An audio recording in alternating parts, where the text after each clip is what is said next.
የአብይ ጾም አምስተኛ ሰንበት ወይም እሁድ ደብረ ዘይት በማለት ይታሰባል።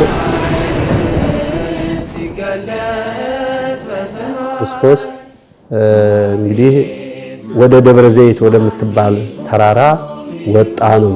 ይሄ ደብረ ዘይት ማለት ደብር ማለት ተራራ ማለት ነው። ዕፀ ዘይት ማለት ደግሞ ወይራ ማለት ነው። ወይራ ዛፍ የበዛበት ተራራ ማለት ነው። ተምራችሁ ዛሬ ነገ ንስሐ እንገባለን እንስተካከላለን ስትሉ ገና በአበባ ገና በቅጠል እንዳይሆን ስደታችሁ ተግታችሁ ጸልዩ፣ ንስሐ ግቡ ማለት ነው።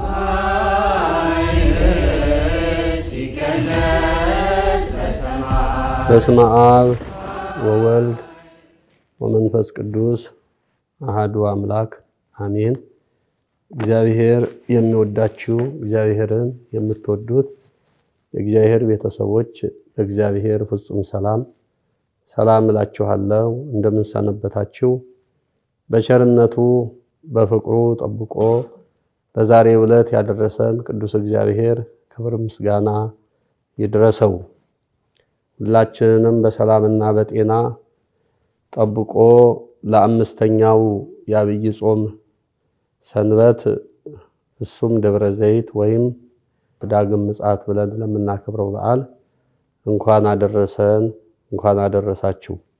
በሀገር ውስጥም በውጪም በሩቅም በቅርብም ሆናችሁ ይህንን ፕሮግራም የምትከታተሉ ክርስቶሳውያን ወገኖቻችን የአብይ ጾም አምስተኛ ሰንበት ወይም እሁድ ደብረ ዘይት በማለት ይታሰባል።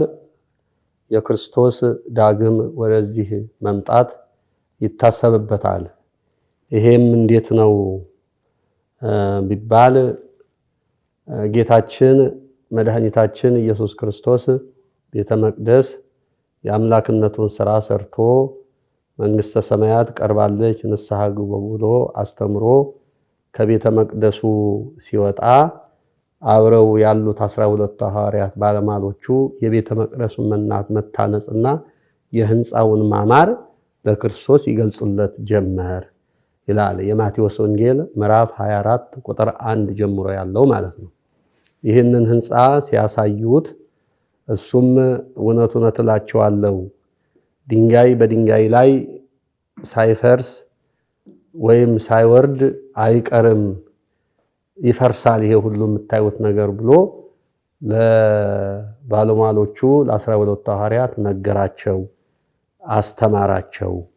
ያ በኋላ ክርስቶስ እንግዲህ ወደ ደብረ ዘይት ወደምትባል ተራራ ወጣ ነው የሚል። ይሄ ደብረ ዘይት ማለት ደብር ማለት ተራራ ማለት ነው።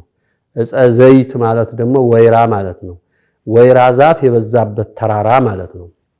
ጌታችን መድኃኒታችን ኢየሱስ ክርስቶስ አዘውትሮ የሚያድርበት ቀን በቤተ መቅደስ ሌሊት ደግሞ በደብረ ዘይት እንደሚገኝ መጻሕፍት አሙልተው ይናገራሉና በደብረ ዘይት ይህ የወይራ ዛፍ የበዛበት ከኢየሩሳሌም በስተምስራቅ በኩል ያለ ተራራ መሆኑ ይነገራል፣ መጽሐፍ ቅዱስ ይናገራልና ታሪካዊ ቦታዎች እነ ቤተፋጌ እነ ጌቴሴማኒ የጸለየበት ቦታ እንደገና እነ ቢታንያ የሚባሉ ታሪካውያን በመጽሐፍ ቅዱስ የተጠቀሱ በደብረ ዘይት በተራራው ግርጌ ይገኛሉ ማለት ነው። የክርስቶስ ማደሪያው ፍጹም ሰው ነውና በደብረ ዘይት ነው። ስለዚህ ሐዋርያቱ ቀረቡና በቤተ መቅደስ የነገራቸውን ጌታ ሆይ የመምጣትህ የዓለም ፍጻሜ ምልክቱስ ምንድነው? ቅድም ያስተማርከንን ተርጉምልን፣ አብራራልን፣ ንገረን ብለው ክርስቶስን ጠየቁት ነው የሚል የማቴዎስ ወንጌል ምዕራፍ 24 ቁጥር 1 ላይ ጀምሮ ያለው ማለት ነው። ዛሬ ምዕመናን ያልገባንን ግር ያለንን መምህራን ጋር ቀርበን የቤተ ክርስቲያን ዕውቅ መምህራን ጋር ቀርበን መጠየቅ መረዳት እንደሚያስፈልገን ነው ይህ ርዕስ የሚያስተምረን ማለት ነው። እነሱም ቀርበው ሲጠይቁት ክርስቶስ አስተማራቸው። አዎ እንግዲህ የዓለም ፍጻሜ የኔ ዳግም መምጣት ስንል ክርስቶስ የመጀመሪያው መምጣት ዳግማዊ አዳም ሆኖ ወደዚህ ዓለም መጥቷል። ለአዳም ካሳ ሊከፍል ካሳ ያስፈልገዋልና ጠፍቶ የነበረውን በድሎ ከገነት የተባረረውን አዳምና ልጆቹን በሙሉ ለመመለስ ክርስቶስ ሰው ሆኖ ወደዚህ ዓለም መጥቶ ካሳ ከፍሎ የሰው ልጅን ሁሉ አድኖ በውርስ የሚተላለፈውን ኃጢአት ደምስሶ ዋጋ ከፍሎ የሰው ልጅ ሁሉ ወደ ገነት እንዲገባ አድርጓል ማለት ነው። ይሄ የመጀመሪያው ምጽአት ይባላል። በስጋ የመጣው የተገለጠው የራሱ ፍቅር አገብሮት ወደዚህ የመጣው ይሄንን እንግዲህ ጸሐፍት ፈሪሳውያን እያስተማረ እየመከረ ከመጽሐፍ ውጪ ከሕገ ኦሪቱ ውጪ ከእግዚአብሔር ሐሳብ ውጪ የሚሰሩትን እያስተካከለ አስተምሮ መጨረሻ ላይ ዋጋ ከፍሎ ከምድር ወደ ሰማይ አርጓል። ያረገውን በዚች በደብረ ዘይት ላይ ነው። የሉቃስ ወንጌል ምዕራፍ 24 ቁጥር 52 ላይ እንደምናየው እንዲሁም የሐዋርያት ሥራ ምዕራፍ 1 ቁጥር 12 ላይ በቢታንያ አወጣቸው ካለ በኋላ በደብረ ዘይት ነው ወደ ሰማይ ያረገው፣ እያዩት ወደ ሰማይ ያረገው። አሁንም ዓለምን ለማሳለፍ የሚመጣውና በደብረ ዘይት ላይ ቆሞ ንዑ ሀቤ ሁሩ እምኔ የሚልበት ቦታ ደብረ ዘይት እንደሆነች ሊቃውንት ይናገራሉ።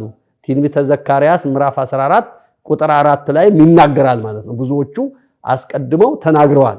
በደብረ ዘይት ተገልጦ ዓለምን እንደሚያሳልፍ እንደሚመጣልን፣ ለኛ እንደሚመጣልን፣ ላልተዘጋጁት ደግሞ እንደሚመጣባቸው በደብረ ዘይት ዓለም ፍጻሜ እንደሚያሳልፍ ተነግሯል ማለት ነው። እና ጠየቁት። ሲጠይቁት እንግዲህ ብዙዎች በእኔ ስም ይመጣሉ ነው። በእኔ ስም ይመጣሉ፣ ደካሞችን የተመረጡትን እንኳን ሳይቀር ያሳስታሉ፣ እኔ ክርስቶስ ነኝ ይላሉ። ይልቁንም ራሳቸውን በክርስቶስ በኢየሱስ ቦታ አድርገው የሚናገሩ የሚሰብኩ የሚያስተምሩ ነቢያት፣ የሐሰት ነቢያት ሳይላኩ ሳይማሩ ሳይጠይቁ ሳይረዱ እናስተምራለን ብለው የሚያሳብሉ ይነሳሉ። በዓለም ሁሉ ጦርነት ይነሳል። የዓለምን ዜና የጦርነት ጊዜ ብቻ የመከራ ጊዜ ብቻ ያጣብበዋል። በዚህን ጊዜ እናንተ እንዳትደነግጡ፣ ክርስቲያኖች በክርስቶስ ያመኑ እንደሚጠሉ እንደሚገለሉ ተናገረ ማለት ነው። ከብዙዎቹ በጥቂቱ ነው እየገለጽን ያለ ነው ማለት ነው። በዚህን ጊዜ እንግዲህ ክርስቶስ ዋናው የተናገረው ሽሽታችሁ በክረምት ወይም በሰንበት እንዳይሆን ተግታችሁ ጸልዩ። በዛን ጊዜ ለሐዋርያት የተነገረውና ሐዋርያት እንዲማሩ እንዲረዱ የተደረገው ዛሬ እኛንም የሚመለከት ነው ማለት ነው። ሐዋርያት ኃላፊነታቸውን ተወጥተው እንግዲህ ከዚህ ዓለም አልፈዋል። በአጸደ ነፍስ ነው ያሉት ማለት ነው። ለሐዋርያት መነገር ማለት ለኛ መነገር ማለት ነው። ሽሽታችሁ በክረምት ወይም በሰንበት እንዳይሆን ተግታችሁ ጸልዩ። በዚያን ጊዜ ለእርጉዞች ለነፍሰ ጡሮች ወይም ደግሞ ወልደው ለሚያጠቡ ወዮላችሁ፣ በዚህን ጊዜ እንዳይሆን የኔ መምጣት ተግታችሁ ጸልዩ የሚል ሐሳብና ትምህርት ምሳሌያዊ ትምህርት አስተምሯል ክርስቶስ ማለት ነው። በሰንበት ወይም በክረምት ማለት ምን ማለት ነው? በሰንበት እናርፍባታለን ብላችሁ እያሰባችሁ የስደት ቀን እንዳይሆንባችሁ። ሌላው በሰንበት ቀን ሁሉም ከሥራ አርፎ በቤተ ጸሎት ስለሚቆይ የስደትና የመከራ መንገዱ ቢጠፋችሁ የሚያሳያችሁ የለም ነው። ሌላው በክረምት እንዳይሆን ማለት በክረምት ብዙ መንገድ አይኬድም። መመናን ይሄንን ፕሮግራም የምትከታተሉ ሁላችሁ በክረምት ብዙም ዘመድ አይጠየቅም። ምክንያቱም እላይ ዝናብ ይዘንባል፣ ከስር ደግሞ ውሃ ቋጥሮ ጭቃው መንገዱ አያስሄድም፣ ጉም የሞላበት ነው። ለመንገድ ሐጂም ለስደተኛም ለመንገደኛም ጉዞ ለሚጓዝም አያመችም። የክረምቱ ጉዞ ማለት ነው። ላዩ ዝናብ ነው፣ መሬቱ ዝናብ ነው። በዚህን ጊዜ መሄድ አይቻልም ማለት። በክረምት ደግሞ የተዘራ ዘር ለፍሬ አይደርስም። ለፍሬ የሚደርሰው ከመስከረም ከጥቅምት ጀምሮ ነው ማለት ነው። ተምራችሁ ዛሬ ነገ ንስሐ እንገባለን እንስተካከላለን ስትሉ ገና በአበባ ገና በቅጠል እንዳይሆን ስደታችሁ ተግታችሁ ጸልዩ፣ ንስሐ ግቡ ማለት ነው። በክረምት ያለው ማለት ነው። በመከራ ጊዜ ንስሐ ልግባ ማለት አይቻልም። ክረምት እንደ መከራ እንደ ስቃይ ይታሰባል ማለት ነው። በመከራ ጊዜ ሳይሆን በሰላሙ ጊዜ ንስሐ ገብታችሁ ተዘጋጅታችሁ እንድትኖሩ ንበሩ ድልዋኒክሙ ይላል ማለት ነው። በክረምት እሸት አያሸትም። መሬት ላይ ያለው ቡቃያው እህሉ ገና በቅጠል ነው በአበባ ነው ያለው። ገና ትሩፋት ሳሰሩ ንስሐ ሳገቡ ለመንግስተ ሰማያት የሚያበቃ ፍሬ ሳታፈሩ በአበባ ሕይወታችሁ በቅጠል ሕይወታችሁ ምጽአት እንዳይመጣ ተግታችሁ ጸልዩ ነው። ሌላው ለሚያጠቡና ለእርጉዞች ወዮላቸው ሲል ስደትም መንገድም ነፍሰ ጡር ለመሆኑት ላረገዙ እናቶች ብዙ አይመችም ማለት ነው። ድካም ይበዛባቸዋል፣ አይመችም። ለሚያዝሉም ለሚያጠቡም አይመችም። መንገድም ለመጓዝ ብዙ ስደትም አይመችም። ይሄ ምን ለማለት ተፈልጎ ነው? ነገርን አርግዘው ለሚወልዱ ማለት ነው። ኃጢአትን መጀመሪያ ኃጢአት ይታሰባል። ከታሰበ በውስጡ ከያዘ በኋላ በተግባር ለሚያጠቡ ማለት በኋላ ይተገብረዋል ማለት ነው። አንድ ሰው ኃጢአትን ያስባል፣ በልቡ ያወራርዳል። ከወሰነ በኋላ በተግባር ያንን ኃጢአት በደል ይፈጽማል ማለት ነው። ገና ኃጢአትን እንደጸነሳችሁ እንዳይሆን ነገርን፣ ክፋትን፣ ጥላቻን ከእግዚአብሔር ጋር የማይመቸውን ለእግዚአብሔር የማይመቸውን ለእምነቱ የማይመቸውን ነገር አርግዞ መጸለይ መመጽወት አይቻልም። ያንን ከውስጥ አውጥተን መጸለይ እንዳለብን ማለት ነው። ለእርጉዞች ስደት መንገድ መሄድ መሸሽ አስቸጋሪ እንደሆነ ሁሉ ቂም በቀልን፣ ዝሙትን፣ ክፋትን፣ ጥላቻን፣ ንጥቂያን ብሎም ዘመኑን በጣም እያስቸገረ ያለው ዘረግነትን አርግዘን በልቦናችን የምንጸልየው ጸሎት ተቀባይነት የለውም። የምንዘምረውም ተቀባይነት የለውም። ሁሉም ማለት ነው። ሌላው የሚያጠቡ የሚለው ያሰብነውን በልቦናችን ሌሊት ስናስብ ያደርነውን ሲነጋ በተግባር ኃጢአትን የምናስተናግድ ኃጢአትን የምናሰማራ ወዮላቸው።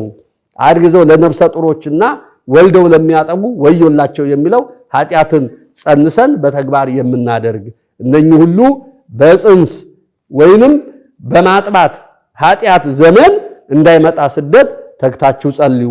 በዚህ ጊዜ እናንተ እንዳትደነግጡ ብለዋል። ለክርስቶሳውያን ለሚያምኑት ክርስቶስ ሰው ለመሆኑ ለመሞቱ፣ ለመነሳቱ፣ ለማረጉ ዳግም ለሚመጣው አምላካችን በሱ ለሚያምኑ እንዳትደነግጡ መከራው ገና ነው፣ ይልቁንም እኔ ሰማይና ምድርን ፈጥሬያለሁ የሚል ሐሳዊ መሲህ ይመጣል። ይሄ ድርጊቶች ሁሉ የምጥ መጀመሪያዎች ናቸው። የምጥ ጣር መጀመሪያ ናቸው። በመጨረሻም ፍጻሜው ይመጣል አለ። ማንም እኔ ክርስቶስ ነኝ እዚህ ቦታ ለህብስት ታበረክታለሁ ቢላችሁ አትመኑ የሚል ቃል ተጽፏል ማለት ነው። ዛሬ ስናየው እንግዲህ በሁሉ ቦታ ላይ ሰዎች ታላላቅም የሆኑ የተማሩም ያልተማሩም ባለስልጣን የሆኑት ራሳቸውን ክርስቶስ ቦታ ላይ አስቀምጠው መሰል ወገናቸውን ሲያጠቁና እንደበታች እንደ ትንሽ ሲያዩ እናያለን ማለት ነው። ይሄ የዓለም ፍጻሜ ነው። ክርስቶስ የተናገረው ሁሉ አይቀርም፣ ሰማይና ምድር ያልፋል ቃሌ ግን አያልፍም ብሎ ስለተናገረ ክርስቲያኖች ተዘጋጅተን እንድንጠብቅ ነው። ይሄ ዳግም ምጽአት ቤተክርስቲያናችን ስንዱ እመቤት ለዕለቱ የሚስማማውን ቃለ እግዚአብሔር ቅዱስ ያሬድ ክርስቶስን እንዳመሰገነ እንደዘመረ በዕለቱ ያለውን አገልግሎት እያወሳን እየዘመረች ቤተክርስቲያን አምላኳን ታመልካለች ማለት ነው። የክርስቶስ መምጣት ታዲያ እኔና እናንተ ክርስቶስ ይመጣል አይቀርም፣ በፍጹም ይመጣል መጣለው ብሏል። መጻሕፍትም ይመጣል እያሉ ነው። እያንዳንዳችን ሕይወት ውስጥ ክርስቶስ አሁንም እየመጣ ነው ያለው። ዓለምን ለማሳለፍ ይመጣል። ታዲያ ምን ይዘን ተዘጋጅተናል? እኛ ምዕመናን ይህንን ፕሮግራም የምትከታተሉ ክርስቶሳውያን ወገኖቻችን ምን ይዘን ነው ክርስቶስን የምንቀበለው? አንድ ባለስልጣን አንድ ወዳጅ ይመጣል ሲባል ብዙ መስተንግዶ ይደረጋል። የዓለም መሪዎች ይመጣሉ ይገኛሉ በተባለበት ቀን ጸጥታው ሆነ ጽዳቱ ሆነ አጠባበቁ ሆነ የአበባ ጉንጉን ተይዞ አቀባበል ይደረጋል ማለት ነው። ወገንም ወዳጅም እመጣለሁ ሲል ብዙ መስተንግዶ ተደርጎ ጥሩ አቀባበል ይደረጋል። ታዲያ ሰማይና ምድርን የፈጠረ አምላክ ለኛ የሚመጣልን እንደ ስራችን ሊከፍለን ዳግም ምጽአቱን ምን ይዘን ነው የምንጠብቀው የምንቀበለው? ያውም የዓለም ፈጣሪ ፍጡራን ለሲመጡ ይሄን ያህል አቀባበል ሰው የሚያጨናንቅ ከሆነ ክርስቶስማ ሲመጣ በደስታ ምን ይዘን ነው የምንቀበለው? ክርስቶስ ያለን እንደተማርነው እንደሰማነው ንስሐ ገብተን ስጋ ወደሙን ተቀብለን የበደልነውን ክሰን የወሰድነውን መልሰን የክርስቶስን መምጣት በጎ ሥራ እየሰራን ልንጠባበቅ ይገባል ማለት ነው። ክርስቶስ አይቀርም ይመጣል።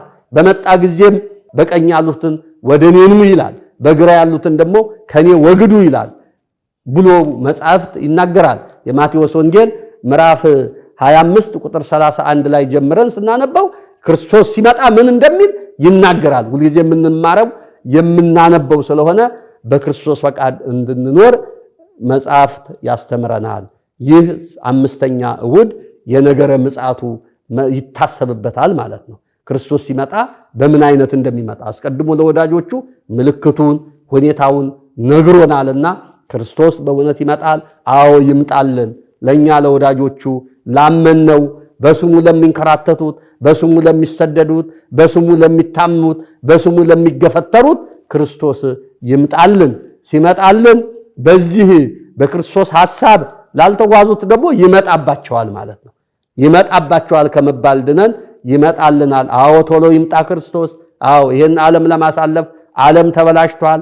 ዓለም የማይገባውን እየሰራ ነው ያለው። የጦርን ጦር ህዝቡ ውስጥ ሳይቀር በመሪዎች ብቻ አይደለም የምናየው። አንዱ ደካማውም የኔ ወገን ይንገስ የኔ ወገን ይንገስ በማለት እያንዳንዱ የክርስቶስ ቃል ይፈጸም ግድ ነውና እርስ በራስ ይጣላ ነው። በዚያን ጊዜ በብዙዎች ዘንድ ፍቅር ትቀዘቅዛለች ይላል። አዎ የወንድማማችነት ፍቅር፣ የአባትና የልጅ ፍቅር፣ የእናትና የልጅ ፍቅር፣ የወዳጅነት ፍቅር ብዙም አይገኝም በዛን ጊዜ። እናንተ ግን በመከራ ውስጥ እስከ መጨረሻው የሚጸና እሱ ይድናል ነው የሚለውና በሃይማኖት ጸንተን የመንግስቱ ወራሾች እንድንሆን አምላካችን በቸርነቱ ይርዳን። የቅድስት ድንግል ማርያም የአበው ቅዱሳን አባቶቻችን አማላጅነትና ቃል ኪዳን ይርዳን ያግዘን። መልካም የደብረ ዘይት በዓል መልካም የዳግም ምጽአት በዓል ያድርግልን። ወስብሐት ለእግዚአብሔር አሜን። ይቆየን።